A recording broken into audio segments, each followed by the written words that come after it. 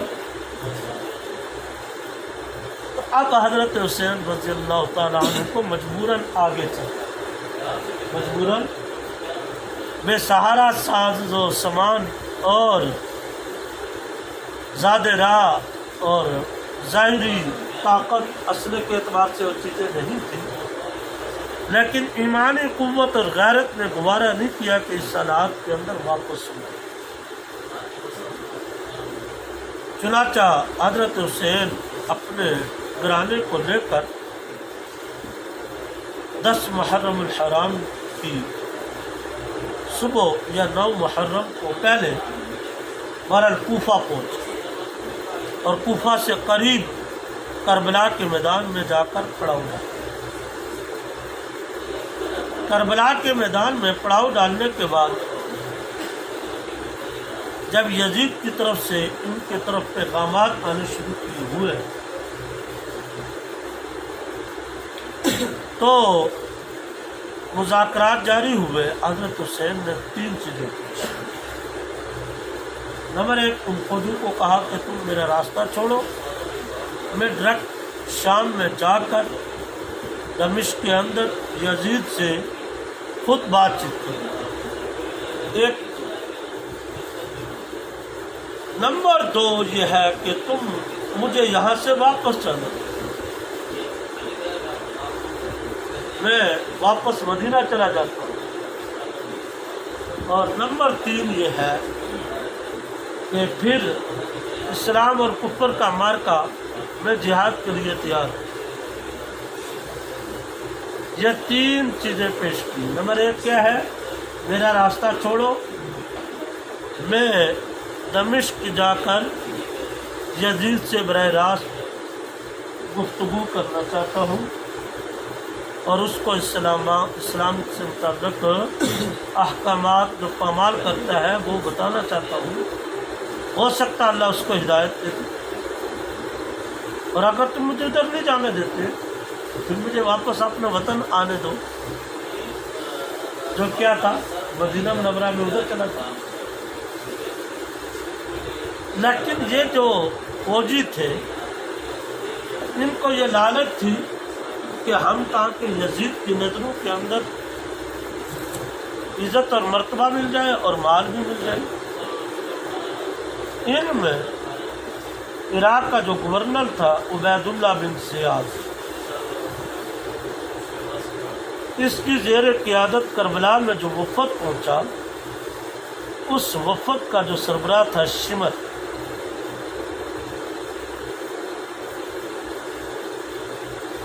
یہ وہ لوگ تھے جو پہلے سے حضرت علی رضی اللہ تعالی عنہ اور ان کے خاندان سے بغض اور عداوت رکھتے، کیونکہ حضرت امیر معاویہ کے دور میں انہی لوگوں کے باپ دادو نے حضرت علی اور حضرت امیر معاویہ کو لڑایا۔ ان لوگوں کے باپ دادو نے اور ان کے پیچھے جو سربراہ تھے انہی نے ہی حضرت حسین کو بھی زہر دلوا کر شہید کروایا تھا۔ یہی وہ لڑی تھی کہ جس میں سے ایک فرد آگے جا کر شمر کے نام سے تھا، جو یہ کہہ رہا تھا کہ بھئی آپ بس اپنے آپ کو ہمارے حوالے کر دیں، ہم آپ کو لے کر جو ہوگا کریں گے۔ تو شمر نے ہی حضرت حسین کو 10 محرم الحرام کربلا کے میدان میں شہید، اور یہاں تک کہ یہ حضرت حسین کے سر کو نیزوں پہ لٹکا کر یزید کے دربار میں گئے۔ اب حضرت حسین رضی اللہ تعالی عنہ کی شہادت کے بعد انہوں نے خاندان کے افراد کو بھی شہید کر دیا تھا۔ صرف ایک بچہ زین العابدین جو سخت بیمار تھا، علی اصغر، یہ بیمار تھے اور بیماری کی وجہ سے ہی ان کو چھوڑ دیا، اور حضرت زینب، حضرت سکینہ جو حضرت حسین کی بہنیں تھی، یہ چند لوگوں پر مشتمل افراد کو انہوں نے قید کر کے گوائے حضرت حسین کے سر کے شام یزید کے دربار میں پہنچایا۔ جمعے کا دن تھا اور اذان ہو رہی تھی، تو جب ان کلمات پہ پہنچا مؤذن اشہد ان لا الہ الا اللہ کے بعد اشہد ان محمد رسول اللہ، تو حضرت زینب نے کہا کہ کس منہ سے تم اس نبی کا نام لیتے ہو، حالانکہ تم نے تو اس کے گھر کو اجاڑ دیا۔ اور بعض روایات کے مطابق حضرت زین العابدین نے وہاں پر بیان کیا۔ تو بہرحال یہ دو افراد کے بیان سے بہت سے لوگوں کو واقعہ کربلا پہ افسوس ہوا اور رونا شروع،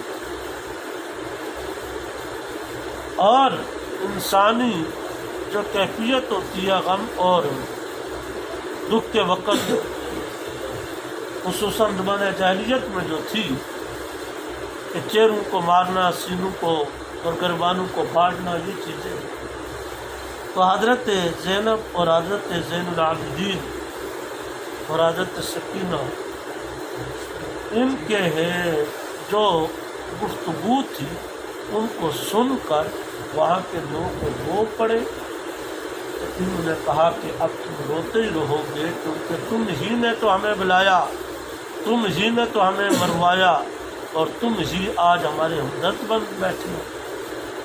تو یہ اللہ کی طرف سے ان پہ بدعا ان کی ایسی لگی کہ آج تک کے لوگ اسی حالت میں روتے پیٹتے ہیں۔ اب اگر ہم اس کو اسلام کی روح سے دیکھیں تو آپ صلی اللہ علیہ وسلم نے فرمایا کہ من ضرب الخدود وشق الجیوب ودعا بدعوۃ الجاہلیۃ فلیس منا، جو لوگ اپنے چہروں مارے، گربانوں کو چیرے پھاڑے اور جاہلیت کی پکار کرے، فلیس منا، ان کا ہمارے دین سے اور ہم سے کوئی تعلق اور واسطہ نہیں ہے۔ لہذا یہ ان بددعاؤں کا اور ان بچوں کی اور عورتوں کی آہوں کا رزلٹ ہے کہ یہ لوگ اپنے آپ کو اس وقت سے لے کر آج تک مارتے پیٹتے آ رہے ہیں، اور قیامت تک اسی طرح چلتے رہیں گے۔ ان کا اسلام سے کوئی تعلق نہیں ہے، کیونکہ جو یہ کام کرتے ہیں ان کا اسلام کے اندر کوئی وجود نہیں ہے۔